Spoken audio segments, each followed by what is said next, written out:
A continuación, Noticiero Telesucesos. Clasificación A. Apto para todo público. Un noticiero pensado para usted porque se lo merece. Nos acercamos a la realidad desde diferentes perspectivas. Noticiero Telesucesos.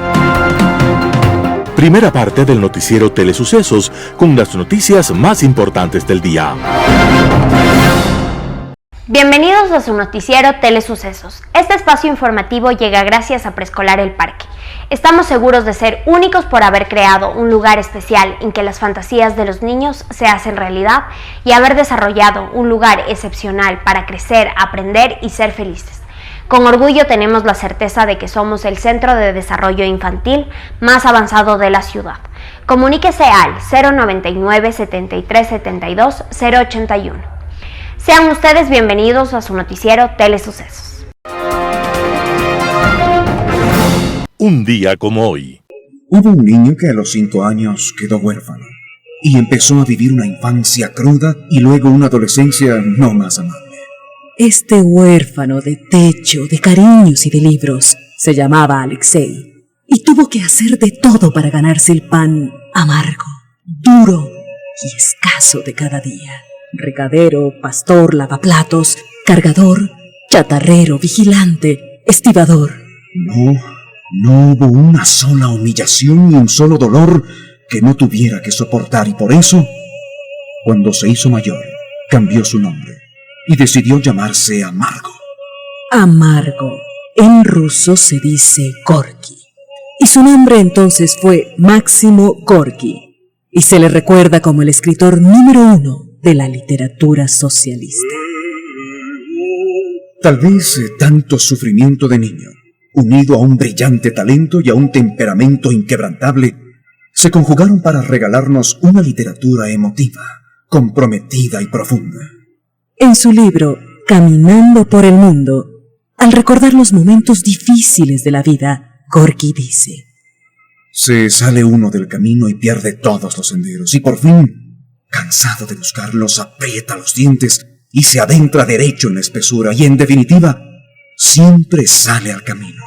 Aquel niño huérfano, aquel monumental ser humano y gran escritor soviético, había nacido un día como hoy, 16 de marzo de 1868. Gracias, Alexei Maximovich, más conocido como Máximo Gorky. Gracias por tus libros y tu ejemplo, y siempre feliz cumpleaños. Las principales noticias del día. Titulares. La muerte cruzada y la revocatoria de mandato, acciones que persiguen a la Asamblea Nacional. Caso Las Torres, cuarto diferimiento del juicio. 2 años para mejorar la calidad de la gasolina. En el segmento de opinión, la muerte cruzada está vivita y derechos y obligaciones. En política internacional, el vecino elige. Los editoriales serán de Hernán Pérez Luz, La vergüenza del olvido, Talía Flores, Amnistía, Pacto de Impunidad y Vergüenza de la Asamblea Nacional. José Hernández, Amnistía, Que viva la ley de la jungla. El plop de la noticia. Noticias del día. La muerte cruzada y la revocatoria del mandato, acciones que persiguen a la Asamblea Nacional. Ante la crisis de gobernabilidad desatada en el interior de la Asamblea Nacional, surgen nuevamente las voces que plantean dar paso a la denominada muerte cruzada, pero a esto se le suman las propuestas de la sociedad civil de iniciar la revocatoria del mandato de 99 asambleístas, en especial de los representantes de Pichincha, que respaldaron la concesión de 268 amnistías. Por otro lado, César Roón renunció a su curul este 13 de marzo, cuestionando a sus ex colegas de no estar sintonizados con las demandas ciudadanas. Lo mejor que le puede pasar al Ecuador es cerrar la asamblea, enfatizó a su salida del Parlamento Roón. La reacción entre los asambleístas fue de coincidencia y en otras fue de crítica, pero aparentemente no hay temor de una muerte cruzada que implicaría la disolución del Parlamento y la convocatoria a elecciones anticipadas. Por su parte, el gobierno descarta recurrir a esta herramienta. El gobierno no ha tomado una decisión sobre la muerte cruzada. Todos entendemos que se trata de un instrumento constitucional previsto para solucionar las crisis políticas cuando éstas llegan a un extremo de gravedad que el país no puede salir de ellas. Pero no es ese el caso en este momento, y el gobierno busca conversar, priorizar el diálogo con los distintos bloques para buscar medidas civilizadas y de consenso. Así lo aseguró Carlos Gijón, el vocero de la Casa de Gobierno. Insistió en que la muerte cruzada es una última opción si es posible seguir avanzando, pero no es la situación en este momento. Caso Las Torres, cuarto diferimiento del juicio. El lunes 14 de marzo de 2022, la audiencia de juicio del denominado caso Las Torres debía instalarse en la Corte Nacional de Justicia, en el norte de la ciudad de Quito. Hasta ahora ha habido 3 intentos fallidos para iniciar el juzgamiento de 11 personas por presunta delincuencia organizada. Tras el último sorteo, el tribunal quedó conformado por Walter Macías, ponente, Adrián Rojas y Mauricio Espinosa. Según la Fiscalía, en la Contraloría, Petroecuador y la Presidencia de la República funcionó una estructura de delincuencia organizada que se dedicó a la gestión y al cobro de sobornos a cambio del desvanecimiento de glosas y el pago de facturas atrasadas. Esta ocasión, el defensor de Esteban Celi, Esteban Vaca, mediante una carta, se excusó de participar por una emergencia médica. Diana Salazar, fiscal general del Estado, rechazó el pedido de diferimiento porque el certificado médico que presentó Vaca es por un esguince en un tobillo, por lo que el abogado pudo asistir telemáticamente a la audiencia. Por su lado, Pablo Encalada, abogado de Flores, también informó en la audiencia que su esposa está a punto de dar a luz, por lo que apenas esto suceda, solicitará que la audiencia se suspenda por los 15 días que la ley le otorga por paternidad. Luego de una hora de deliberación, finalmente el tribunal decidió suspender por 4ª vez el inicio de la audiencia del juicio del caso Las Torres. Además, los magistrados declararon improcedente el pedido de la Fiscalía de suspender los plazos de la caducidad de la prisión preventiva y la imposición de multas al abogado de Esteban Celi. El 13 de abril de 2022, la prisión preventiva de Pablo Celi, Esteban Celi y Adolfo Augusto caducará y estarán habilitados para solicitar el cambio de medidas cautelares y salir de la cárcel. Finalmente, la audiencia se citó para el viernes 18 de marzo de 2022. 2 años para mejorar la calidad de la gasolina. El debate sobre la calidad de los combustibles en el país surgió nuevamente tras el ajuste mensual de la gasolina Super, que desde el sábado 12 de marzo tiene como precio referencial $3.98 por galón, 30 centavos más que en febrero. En el país se comercializan 2 calidades de gasolinas, de 85 octanos la Extra y Ecopaís y de 92 octanos la Super. Estos índices de octanaje demuestran que Ecuador está entre los países de la región con más baja calidad en sus combustibles. Colombia y Perú, por ejemplo, tienen gasolinas con hasta 98 octanos. Para mejorar la calidad de los derivados de los combustibles, se necesita modernizar las 3 refinerías que existen en el país: Esmeraldas, Shushufindi y La Libertad. Este año, el gobierno espera delegar la refinería de Esmeraldas a manos privadas para que se la pueda intervenir y además se construya un tren de alta conversión con el que se produzcan derivados bajo norma Euro 5. El tiempo para la construcción sería de más o menos 2 años, así lo señaló el ministro de Energía, Juan Carlos Bermeo. La inversión que se quiere o que se requiere estaría entre los 2.300 y 2.500 millones de dólares.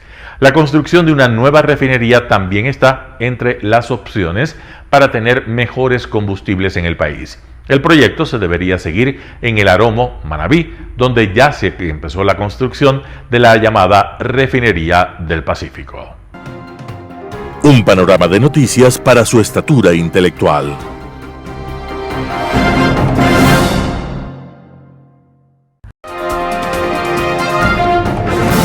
Opinión.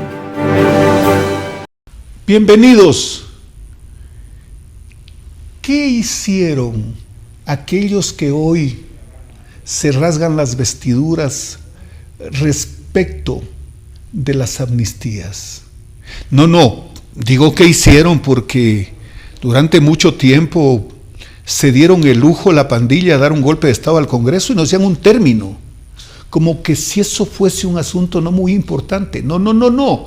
Ese fue el más grande crimen con el que se matriculó la pandilla para asaltar la República. Pero ustedes no dijeron ni un término. ¿Qué pueden decir? Lo dice porque está respirando por la herida. No, ni tengo herida, ni nadie me ha herido. No es un asunto democrático y absolutamente constitucional. Pero hay un asunto. ¿Se han dado cuenta quiénes se coludieron en el pacto de la regalada gana? Es que ya pactaron con la regalada gana. En el pacto de la impunidad. ¿Se han dado cuenta? Que no habría habido pues la presión para llegar a la amnistía en combo, si no contaban con los votos pues de los aliados incondicionales y voceros. Me refiero al Partido Social Cristiano. El pacto de la impunidad entre Correa y Nebot, ¿no?, provocó pues el tema de las amnistías.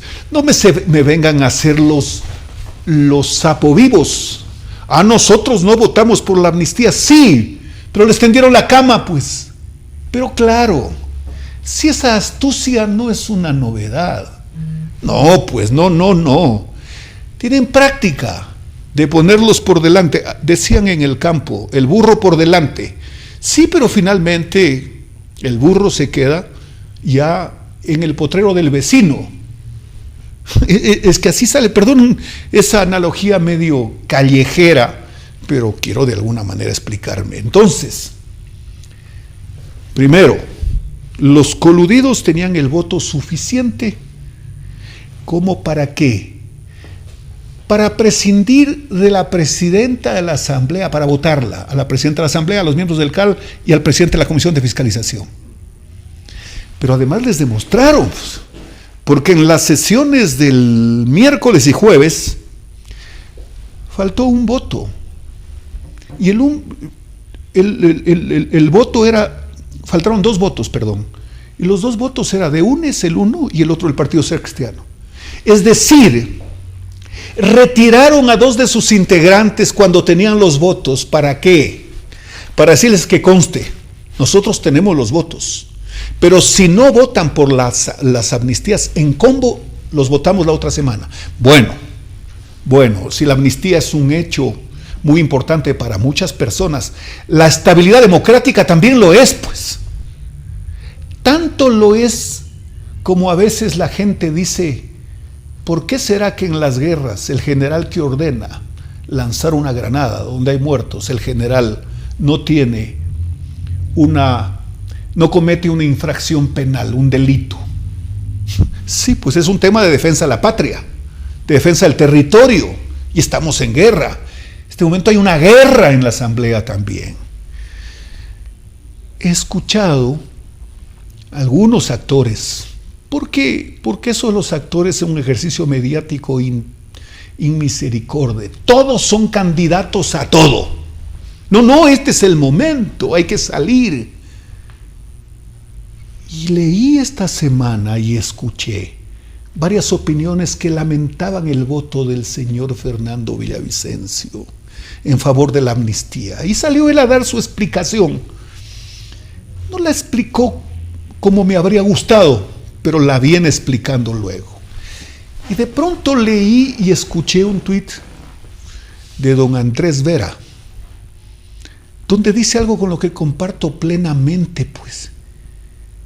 No podía dejar de votar por aquellos ciudadanos que estaban en el combo, eso es lo perverso, en el combo de Sarayaku, que fueron quienes le defendieron la vida a Fernando Villavicencio cuando lo perseguía la pandilla. Volaban los helicópteros en Sarayaku, tratando de ir, no a rescatar, no, a capturar a Villavicencio, y lo defendieron. Deben haber hecho un acto de fuerza y de estrategia que los miembros de mejor dicho, los pilotos deben haber pensado mucho en bajarse al territorio. Así que eso tenía un acto de consecuencia, pues, que se lo entiende. Pero miren ustedes, ¿quiénes son las personas que inducen a decir nos falló Fernando Villavicencio? ¿Quiénes son? Los correístas, a través de sus alcahuetes tuiteros, pagados, agnados y cognados, tarifados. Es decir, ellos no tienen pudor al decir, mira lo que hiciste, si lo nuestro es malo, pues. Y te obligamos a que lo hagas y ahora tú eres el que tienes que quedar mal. ¿Qué tal? ¿Qué tal? Señoras y señores, es que esto es, o sea, no tienen ellos pudor en decir, nosotros hacemos cualquier diablura y más daño le hacemos a alguien si lo comprometemos a que haga algo a lo que no puede fallar. Y nosotros, pues evidentemente, le decimos, ve, tú votaste por Virgilio, tú votaste por la Pavón, que nosotros mismos sabemos que no lo merecen y te obligamos a votar. Porque nosotros habríamos dado el golpe, pero les demostramos que teníamos los votos, pero queríamos obligarlos a que voten. No por los líderes indígenas que luchan por preservar las fuentes de agua o cosa por el estilo. No. El pacto de la impunidad tenía objetivo. La señora Pavón, el señor Vigilio Hernández, el señor Issa y el señor Vargas. Es decir, las calles calientes, las volquetas de octubre, ¿no? Y toda esa tramoya que armaron para dar un golpe de Estado. Todos tarifados. Muy bien, pues. Lo lograron. Hicieron un combo. Advirtieron que tienen los votos. Y bueno, pues supongo que este momento que ya sabemos cuántos son y a cómo nos toca, cualquier intento que lo quieran implementar nuevamente para tomarse el Consejo de Participación Ciudadana y de paso los organismos de control, ya sabemos cuántos son y a cómo nos toca. Y ahora pues entiendo que la gente de Pachacuti ya no habrán pues ¿cómo es que se llaman? Rebeldes. ¿Qué van a ser rebeldes? No son eso. Son correístas. Adoran al amo. Son correístas, no son rebeldes. Pero bueno, pues ahora supongo que desde las directrices de Pachacuti tendrán listo para implementar la reacción y obligarlos a que vuelvan no voy a usar un término despectivo, por supuesto que no, que vuelvan a la disciplina de su organización política. Pero ni más faltara. Con todo esto que ha ocurrido, y antes de terminar quisiera hacer notar algo. La señora Pavón dijo en una entrevista, por fin se ha hecho justicia. No, ninguna justicia. No, la justicia tardó en tomar su decisión, ¿no? Entonces, lo que ha hecho la justicia es, la función legislativa es perdonarla y olvidarse. Y usted agradece a la justicia. Debería reaccionar pues la función legislativa y decir, hey, un ratito, el despiste tiene límite. Nosotros te perdonamos y nos olvidamos del caso. No, la función judicial no ha hecho nada, absolutamente nada. Pero claro, eso dice y pone en evidencia de lo que se propondrán para tratar de reivindicarse por cuanto han sido perseguidas. Con todo y lo ocurrido, creo que la muerte cruzada está vivita Ese es, o esa es, hoy más que nunca, la herramienta para limpiar, como ha dicho el señor César Ron, que se va de ahí porque no quiere estar en ese escenario o recinto, mientras no vuelva por los senderos de lo que fue la función legislativa y lo que es en su concepto desde que se originó en la historia de la existencia de la humanidad. Muchas gracias y nos vemos la próxima semana. Enfoques con Claudia Arteaga.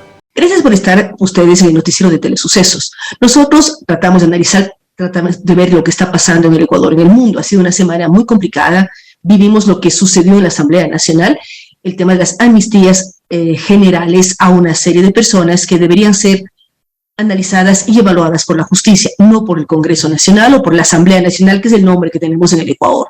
Hay reclamos de varios sectores y lo importante es recordar que en octubre del 2019 el país estaba en problemas, no solo Quito.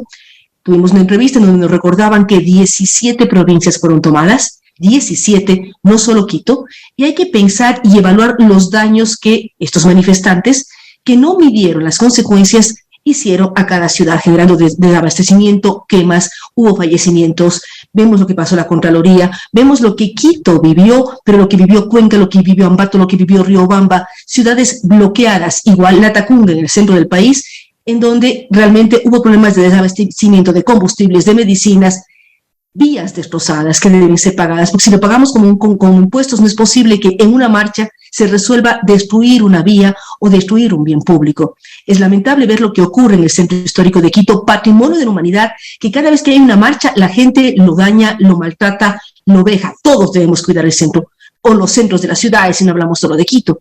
Así es que es hora de mucha reflexión, hora de pensar también qué está pasando en el mundo. Vemos la problemática y la terrible guerra de Rusia hacia Ucrania, cómo se están rompiendo todos los parámetros, se están dañando maternidades, escuelas, generando problemas a la población civil, atacando a corredores humanitarios. Entonces, hacernos un análisis de lo que vive el mundo. Y también vemos con preocupación lo que pasa en China. Nuevamente hay más de 4 millones de personas confinadas por el tema del COVID. O sea, reflexionar, trabajar, avanzar, respetar, exigir que nuestros derechos sean respetados, pero también saber cuáles son nuestras obligaciones como ciudadanos de una ciudad, de un país y del mundo. Así es que reflexionemos, recordemos, no perdamos la memoria, porque además próximamente estaremos en nuevas elecciones. ¿Qué va a pasar con una serie de personajes que vuelven a pedirnos el voto, uno se olvida de los errores pasados y vuelve a votar por ellos?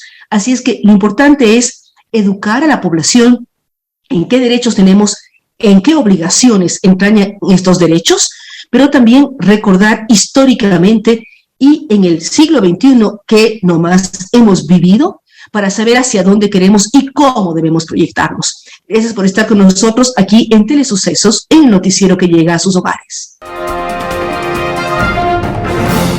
Global Hoy con Alan Catey. Las elecciones legislativas, tanto del Senado como de la Cámara de Diputados, celebradas el domingo pasado en Colombia, así como las primarias presidenciales, una suerte de primera vuelta previa a la primera vuelta, nos muestran un escenario inédito en la historia cercana y lejana del país. Un primer análisis muestra el ocaso de la figura más relevante de la política nacional en las 2 décadas pasadas, Álvaro Uribe Vélez, y de su partido Centro Democrático, de muy discreto desempeño en las elecciones legislativas, que lo han llevado de ser la más importante fuerza política en el Legislativo y el Senado a ser la quinta. Sea directamente como candidato presidencial, presidente de la República o senador, Álvaro Uribe ha sido el gran elector en Colombia y sus candidatos a la presidencia, Juan Manuel Santos e Iván Duque, han resultado electos sin mayores dificultades aun cuando Santos se alejó de la influencia de Uribe durante su mandato al abandonar la política de máxima presión que Uribe implementara para enfrentar al ELN y a las FARC, las antiguas insurgencias que con el tiempo se convirtieron en empresas criminales de extorsión, secuestro y tráfico de drogas. La gestión de Duque, lastrada por la pandemia, tanto como por debilidades y errores políticos vinculados a corrupción en sus filas y a un manejo errático, criticado en el país y el exterior, de las muy importantes manifestaciones y movilizaciones en varias ciudades y regiones del país, principalmente en Cali, en las cuales la Policía Nacional e incluso las Fuerzas Armadas se vieron desbordadas por la extensión y organización de la protesta, que generó incluso reacciones de autodefensa de grupos ciudadanos ante las acciones de grupos delincuenciales que se aprovecharon de las circunstancias. El mismo Álvaro Uribe se vio envuelto en varios procesos que sin duda afectaron su imagen, distrayéndolo de sus funciones en el Senado y en la dirección de su partido. Un segundo resultado es la fragmentación de la representación política en las dos cámaras, lo que volverá indispensable para quien gane la elección presidencial establecer alianzas para asegurar un mínimo de gobernabilidad en un país profundamente dividido. Liberales, conservadores, uribistas y petristas han alcanzado cada uno unos 15 senadores por bancada. Esto volverá muy poderosas a las agrupaciones minoritarias para poder formar mayorías, lo que históricamente es fuente de corrupción legislativa. En las primarias presidenciales, el candidato del movimiento de izquierda radical Colombia Humana, Gustavo Petro, obtuvo una importante votación que revela una capacidad de motivación y movilización muy significativa, al punto que obtiene el doble de votos que el centro político, donde Sergio Fajardo emerge como finalista, y la derecha uribista y no uribista, en la que Federico Gutiérrez se impuso holgadamente a sus rivales de la tendencia. La primera vuelta de la elección presidencial se disputará esencialmente entre los tres candidatos mencionados, y Gustavo Petro ha expresado que ganará en una sola vuelta, lo que únicamente ha logrado el expresidente Uribe desde la institución del balotaje electoral. Con casi 40 millones de potenciales votantes, los 4 millones de votos alcanzados por Petro como que se antojan aún muy lejanos como para ganar en primera vuelta, a pesar de los elevados índices de ausentismo del electorado. Asumiendo un ausentismo del 50%, se requerirían entre 8 y 10 millones de votos para ganar en primera vuelta, esto es, duplicar su actual votación. Una segunda vuelta sería entonces el escenario más probable y, a menos que la campaña de Sergio Fajardo sea extraordinaria y logre atraer a los ciudadanos que se declaran de centro y que representan al 40% del total de los electores, lo que evidentemente hasta ahora no ha logrado, la segunda vuelta enfrentaría a Gutiérrez con Petro. Asistimos de nuevo a la polarización política que ha sido la tónica, y valga el comentario, el gran mal de la gestión política latinoamericana, que revela una crónica incapacidad de comprender que la política es el arte de lo posible y no el de un escenario donde Papá Noel llega en un trineo mágico con regalos para todos, que serán la panacea para todas las necesidades y que por arte del Redentor de turno serán además de completas, gratuitas. No olvidemos que Colombia es la patria del Gabo, donde el realismo mágico tiene mucho más de mágico que de realismo. Quienes pasen a la segunda vuelta, sobre todo si son los candidatos de los extremos, se verán obligados a moderar sus discursos y plantear terrenos que puedan ser aceptables para ese 40% de electores que se declaran de centro. Resulta hasta surrealista que Petro, con 4 millones de votos, el 10% del universo de electores, y que Gutiérrez, con el 5%, sean los favoritos para pasar a segunda vuelta. No se logra comprender la dificultad de los candidatos del centro para sintonizar y movilizar a ese porcentaje del 40% que de entrada así se declara. Evidentemente, existe un espacio, y nada desdeñable, por cierto, para que Fajardo pueda crecer y en una segunda vuelta vencer a cualquiera de los otros dos, al tener la capacidad de aglutinar a los votantes de cualquiera que quede tercero. Caso contrario, el centro político se disolverá entre uno u otro de los extremos, cayendo de nuevo en la intrascendencia.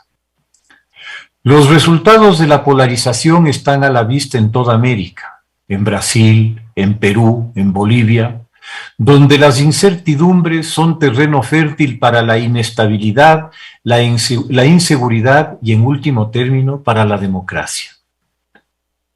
Basta ver cómo las derivas extremistas han liquidado la economía y la calidad de vida de venezolanos o nicaragüenses condenados a vivir en sus perpetuas dictaduras o a irse, como tantos millones han debido hacer, para sobrevivir en otras tierras por la buena voluntad de extraños. Colombia es, casualmente, el mayor espacio de tránsito y asilo de los 5 millones de venezolanos que han debido escapar de su tierra. Es de esperar que esa realidad que palpan todos los días les permita discernir su camino alejados de populismos, de mesías y redentores. El próximo 29 de mayo, al concluir la primera vuelta, recién veremos qué curso toma el país. Para sus vecinos, nosotros, ese curso es de enorme importancia por las cercanías culturales y comerciales que nos unen, así como las dificultades compartidas por fenómenos como la delincuencia armada disfrazada de insurgencia y la migración. Lo que ocurre más allá de nuestras fronteras nos afecta, como la guerra en Ucrania nos ha vuelto a demostrar. Muchas gracias. Editorial. La vergüenza del olvido por Hernán Pérez Luz, El Universo. La actual Constitución limita la amnistía a delitos de naturaleza política, es decir, excluye de su alcance a los delitos comunes, tales como abuso sexual, robo y otros. La Constitución, además, expresamente excluye de la amnistía al secuestro y a los delitos contra la administración pública. La reciente amnistía aprobada por la Asamblea viola estas limitaciones constitucionales. Lo increíble es que esta violación constitucional la reconoce el propio informe que sirvió de sustento a la concesión de la amnistía. Así, para extender la amnistía a delitos comunes que se cometieron en octubre del 2019, los autores del informe se ven obligados a citar a un tratadista, quien aparentemente habría dicho en algún escrito suyo que la amnistía puede incluir delitos políticos. Página 113. Por respetable que sea un comentario académico, es el texto de la Constitución el que prevalece. Y el texto es claro. Es más, los autores del informe cometen la barbaridad de decir, página 112, que la amnistía no podría ser impugnada y que para ello invocan como precedente el caso de una amnistía expedida por la Asamblea Constituyente del 2008, como si la actual Asamblea fuese una Asamblea Constituyente. El informe está plagado de errores conceptuales, es de un cinismo impresionante, aparte de estar mal redactado. La descripción del incendio del edificio de la Contraloría, página 177, parece sacada de una novela de George Orwell, pues ahora resulta que los manifestantes que lo incendiaron no sabían que en ese edificio funcionaba dicho organismo, ya que era la primera vez que visitaban Quito, no es broma. Pero probablemente lo peor del informe es decirnos que por tratarse de una marcha liderada por indígenas, entonces la ley común no es aplicable a ellos y que lo hicieron estaba justificado gracias a su cultura de su etnia. Amnistía proviene de la expresión griega amnistía, olvido. La paradoja de este caso es que lejos de producir el efecto de olvido, lo que ha hecho la Asamblea es perenizar los trágicos eventos ocurridos en octubre del 2019 y sembrar más violencia.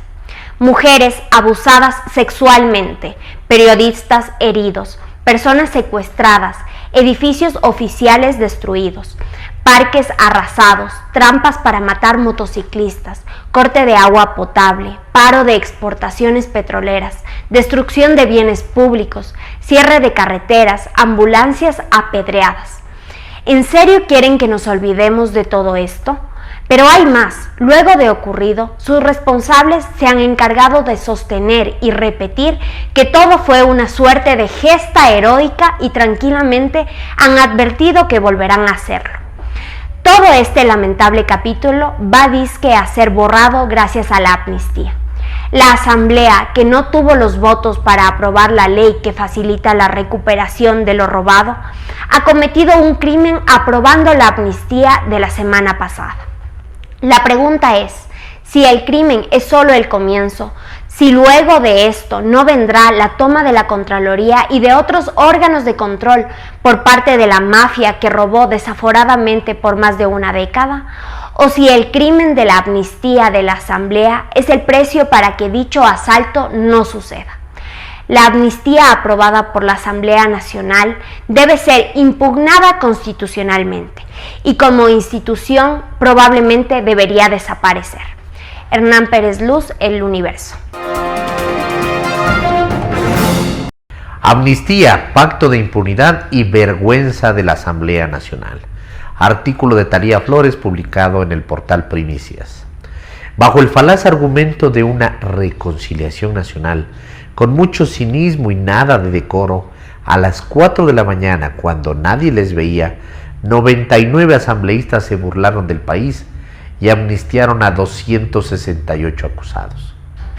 Pirómanos que prendieron fuego a la Contraloría, a Teleamazonas y a 167 patrulleros, saboteadores de pozos petroleros, saqueadores de comercios, secuestradores, vándalos e instigadores de la revuelta de octubre de 2019, fueron librados de toda culpa camuflados entre luchadores sociales y defensores de la naturaleza que sí lo merecían, excluyendo de manera perversa a las mujeres policías agredidas y abusadas durante las funestas jornadas de aquel octubre y a otros 47 uniformados mineros ilegales y traficantes de tierra han sido beneficiados con la amnistía como si hubieran cometido delito político cuando los suyos fueron delitos comunes. Los asambleístas le han asestado una puñalada por la espalda al pueblo de Quito, que padeció el cobarde ataque de resentidos y odiadores que también agredieron a Cuenca y a otras ciudades. El pacto de la impunidad de una asamblea con las calificaciones más bajas y el repudio ciudadano permanente es aberrante. El bloque oficialista del BAN, Pachacutic, unos asambleístas sueltos de la izquierda democrática, ciertos independientes y los correístas han traspasado las líneas. Podrían ser considerados kamikazes políticos. Movida desde Bélgica, la amnistía se asemeja a una bomba de relojería que podría estallar en cualquier momento hasta hacer saltar por los aires a la actual mayoría de la legislatura. Pero el daño ya está hecho. Arguir estabilidad política es deleznable y repulsivo. Lo que evidencia es el abuso del poder. ¿Justifica la presidencia de la Asamblea para Guadalupe Llori la transgresión de las leyes y de la propia Constitución? Desde luego que no. Apenas días atrás, Llori hablaba de conspiración y calificaba de asquerosa la actitud de algunos de sus propios coidiarios de Pachacutic, a quienes conminó a despojarse de la huipala. pero la madrugada del jueves 10 de marzo hicieron piña para aprobar el olvido legal indiscriminado que ha escandalizado a los conocedores del derecho, porque hace trizas de las leyes y de la misma amnistía forjada en Grecia por Trasíbulo en el año 411 a.C. para pacificar la república. Que Guadalupe llore y ande hoy feliz por haberse reconciliado con la Conalle, absolviendo a Leonidas Issa y Jaime Vargas, envueltos en una intentona y algo más, debe complacerle a ella de manera personal, pero el país ha sido ofendido. Como cruel paradoja y evidenciando el doble estándar con lo que actúan los asambleístas, la madrugada que resolvieron la amnistía por las curules del hemiciclo, se paseó la amnesia colectiva. Nadie recordó la denuncia hecha por el bloque de Creo apenas días antes en contra de un asambleísta de Pachacutic, cuyo nombre asomaba en una libreta que fue ampliamente exhibida por haber supuestamente recibido dinero de la minería ilegal. Tampoco mencionaron a los asambleístas con glosas confirmadas por la Contraloría, denunciados de forma reiterada tiempo atrás. El olvido fue también entre ellos, aunque eso implique complicidad e impunidad. Lo de la madrugada del 10 de marzo fue una exhibición desvergonzada de la carencia de ética y la moral. Rebasaron el último espacio que les quedaba por transgredir. Eso sí, no previeron que muchas voces se alzarían para condenar su proceder, más aún al tratarse de un año preelectoral y sabiendo que borrar los antecedentes judiciales de ciertos insurrectos es otorgarles vía libre para que inscriban sus nombres en la papeleta de 2023. Por eso, no se explica el proceder de la izquierda democrática, que cede terreno sobre todo en Quito y Pichincha. Tampoco habrán imaginado que el epicentro de la política se trasladaría de la asamblea a las calles, ni que se plantearían acciones de inconstitucionalidad. El presidente Guillermo Lasso ha reaccionado criticando la amnistía, pero bien valdría una reflexión en voz alta de cómo permitieron que el bloque oficialista MAN votara junto al correísmo. Siempre será mejor que Carondelet espante cualquier sospecha para descartar aquello de piensa mal y acertarás. El asambleísta Fernando Villavicencio ha revelado que apoyó la amnistía porque les arrinconaron, y luego ha hablado de disculparse por su voto. Más efectivo sería si junto a otros legisladores encuentra una fórmula legal para deshacer semejante monstruosidad. Lo que se haya negociado a cambio de amnistiar a los complotados, traficantes de tierra y otros más, pronto se sabrá. En política nada queda oculto. Mientras llegue ese día, no faltarán apologistas del poder que hagan esfuerzos por encontrar la manera de justificar la indiscriminada amnistía de la Asamblea Nacional, aunque sea culpando a otras funciones del Estado o a los contradictores políticos. Para los ecuatorianos, en cambio, aunque les resulte doloroso aceptar la metamorfosis ideológica de los protagonistas, el acuerdo político para la amnistía es, en toda regla, un pacto de impunidad, un pacto de vergüenza. Artículo de Talía Flores publicado en el portal Primicias. Amnistía, que viva la ley de la jungla. José Hernández, 4 Pelagatos. Ser de izquierda, mejor, decirse de izquierda, tiene sus ventajas. Por eso la amnistía era un hecho anunciado. Lo era porque la cultura política predominante, en el caso de la protesta social, emana de la vieja izquierda. Esa tendencia es mayoritaria porque por prurito o porque hasta Rafael Correa, Vinicio Alvarado y Alexis Mera se dijeron de izquierda, la mayoría de esta asamblea se guarece bajo ese apelativo. De izquierda son entonces el correísmo, Pachacutic, la izquierda democrática y algunos independientes. Y decirse de izquierda incluye admitir, con contadas excepciones en ese sector, que con la protesta viene la violencia y la destrucción de los bienes públicos, y que cuando esto ocurre no hay consecuencias legales para los infractores, porque decirse de izquierda incluye el síndrome del chivo expiatorio, la culpa es de otro, y poder enfundar el traje de víctima. Una víctima curiosa que puede ejercer violencia, absolverse, declararse impune y ser amnistiada. Si esto se entiende, porque así es el credo de la izquierda jurásica, no hay como sorprenderse de que 268 personas hayan sido amnistiadas y que en ese bulto aparezcan personas acusadas por delitos terroristas de octubre de 2019, por hechos anteriores o abiertamente por delitos comunes. Los asambleístas que se dicen de izquierda no se preocuparon por esa mezcla, tampoco por las motivaciones pueriles o cínicas contenidas en el informe preparado por la Comisión de Garantías Constitucionales. Y peor, por los mensajes dolosos que envían a los ciudadanos. Son tantos que, tomados en bloque, muestran la absoluta insensatez y la falta de apego a la institucionalidad democrática de esa sociedad política que se dice de izquierda. No hay que ser un PhD en historia para saber que el país se caracteriza por la escuálida sujeción de los ciudadanos a la ley.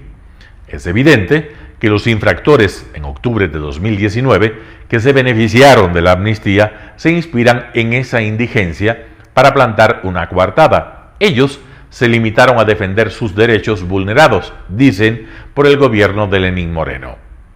El derecho a la resistencia y a la protesta son, y nadie lo discute, atribuciones constitucionales, pero claro, ningún asambleísta de esos que se dicen con patética superioridad moral de izquierda pueden explicar dónde la Constitución los autoriza a defender sus derechos pisoteando los derechos de sus conciudadanos.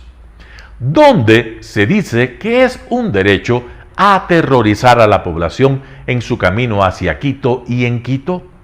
Ocupar fincas, derramar leche, obligar a trabajadores a unirse a la protesta, acabar con una parte del ornato de la ciudad de Quito, arremeter con palos y piedras contra aquellos que se les oponen, secuestrar policías y periodistas, bloquear la producción petrolera, desconocer al presidente de turno, violentar sexualmente a policías, quemar la Contraloría, ocupar dependencias públicas, agredir a la fuerza pública, intentar incendiar el canal Teleamazonas, bloquear vías y calles, atacar ambulancias.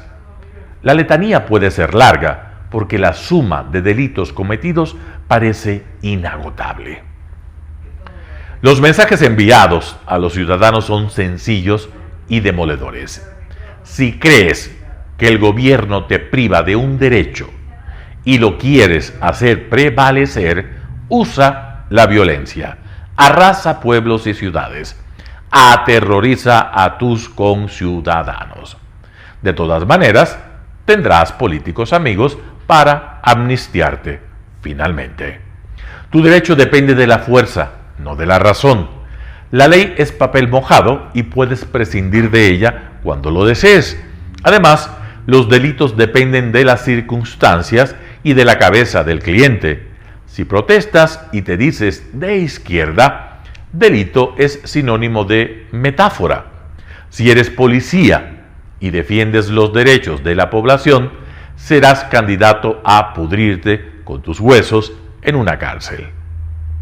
La pedagogía que hicieron los 99 asambleístas que votaron por la amnistía luciría incompleta si no se agrega la reconciliación nacional. Ese es el ardid mayor.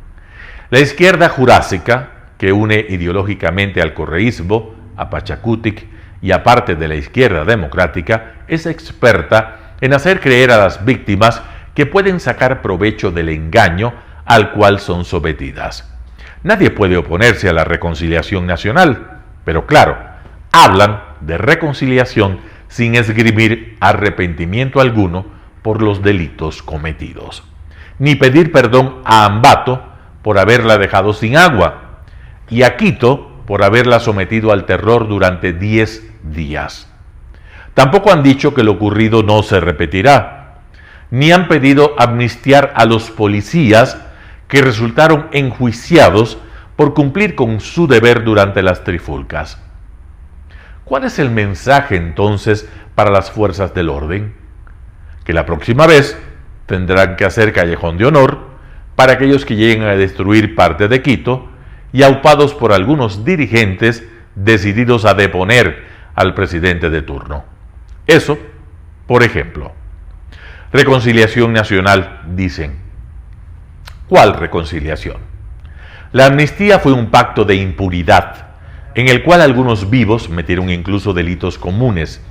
En vez de reconciliación, crece el resentimiento contra unos asambleístas irresponsables que licuan la baja institucionalidad y anclan un consejo para los ciudadanos. Si protestan, háganlos al estilo Mad Max. Dirán que sí creen en ley y hay que asumir que es en la ley de la jungla. José Hernández, 4 Pelagatos.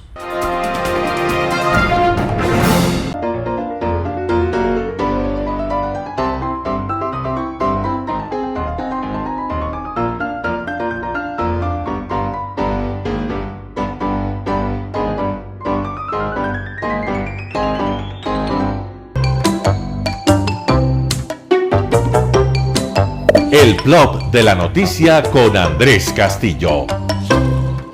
Hola, buenos días. Soy Andrés Castillo Maldonado y este es el Plop de la Noticia. Miércoles, mitad de la semana, el día de la noche de miércoles. Esta noche no se pierda, 21:30. La noche de miércoles estaremos invitando a Patricio Alarcón, con quien conversaremos sobre las acciones que se están emprendiendo en contra del proceso de amnistías. Y de eso les quiero hablar. El día de ayer, a primera hora de la mañana, presentamos una acción de inconstitucionalidad en contra de las amnistías otorgadas por la Asamblea a los vándalos de octubre del 19. Nosotros estamos convencidos y creemos que las amnistías son una figura constitucional plenamente válida y que se puede ocupar y que se puede dar paso sin ningún problema. Pero lo que no se puede hacer es amnistiar a aquellos que están juzgados por delitos de terrorismo o por delitos de secuestro. Por lo tanto, como en la resolución de la Asamblea se dio paso a que aquellos que están juzgados por esos delitos entren en el mismo saco de los otros que están en delitos menores, hemos presentado la acción de inconstitucionalidad en contra de toda la resolución. Por lo tanto, esperamos que la Corte haga lo que tiene que hacer: calificar la demanda, suspender los efectos de la resolución y romper el orden cronológico en función de la alarma social que ha generado este tema, para poder tener una respuesta oportuna y firme para que aquellos que creen que a Quito se la puede maltratar siempre y cada vez que vienen con sus luchas políticas, ahora sepan que están muy equivocados. De todas maneras, contamos con la sociedad civil, con usted, amigo, amiga, que nos ve a través de Telesucesos, Canal 29 UHF, para que podamos mantener la llama encendida de esta pelea que por Quito tenemos que enfrentar. Soy Andrés Castillo Maldonado y este fue el Plop de la Noticia. Nos vemos, chao. Gracias por sintonizar el noticiero Telesucesos. Este espacio informativo llegó gracias a Preescolar El Parque.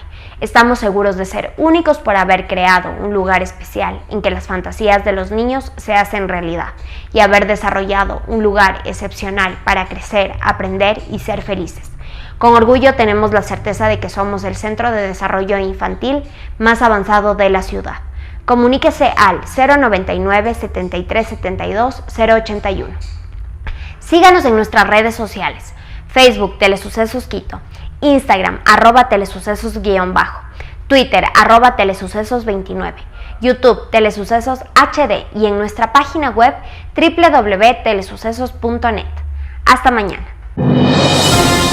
Lo mejor de la mañana informando para usted. Noticiero Telesucesos.